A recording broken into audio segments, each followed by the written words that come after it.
You know, fellas, here we go with the First Frontier IPA. And this is, if you can understand that, it's an O with a dash through it. Anyway, it's from Denmark. I don't think I've ever had a beer from Denmark. This is 7.1%. Sounds pretty good.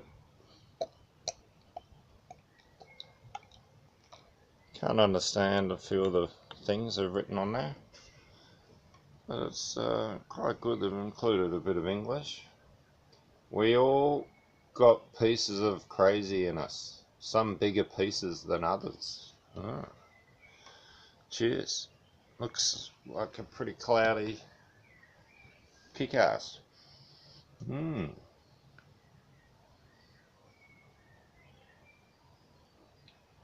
Wow.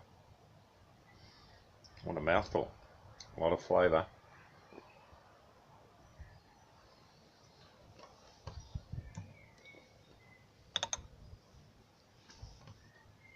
That's the things with the IPAs, they're big mongrel beers.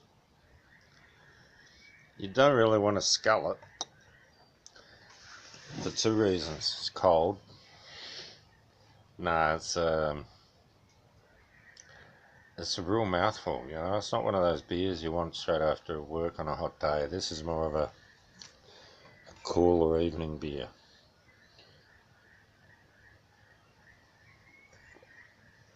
Yeah, this big thick thing has to be, for me, really cold. You can't sit on that.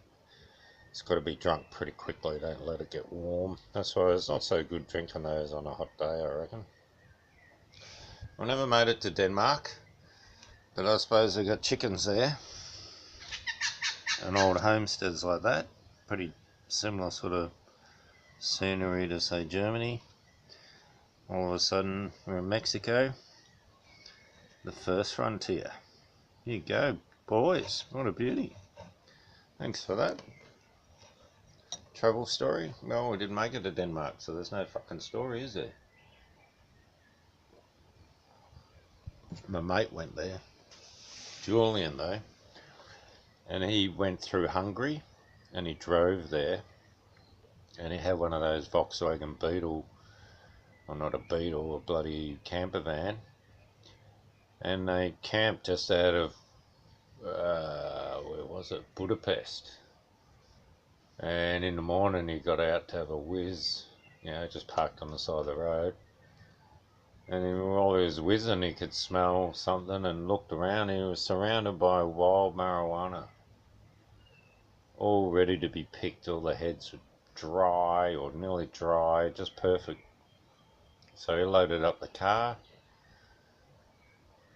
drove into Denmark, and it dried in the car on the way. And he didn't pay a cent in Denmark. It was all off the mail. He sold a lot of it and had free mail for the whole trip. And it was the cheapest fucking holiday he ever had, he reckons. How good's that one? And he goes, the only thing he can understand about history now and names is he said Budapest. Well, Buddha is a pest in Budapest. So how good's that? So there's the story. Denmark on a shoestring. Go through Hungary and load up. Cheers, fellas. All my little secrets. They're me mates. Good on you, Julian. He didn't make it through Cambodia about 10 years ago. He passed away over there. He owned 6 houses.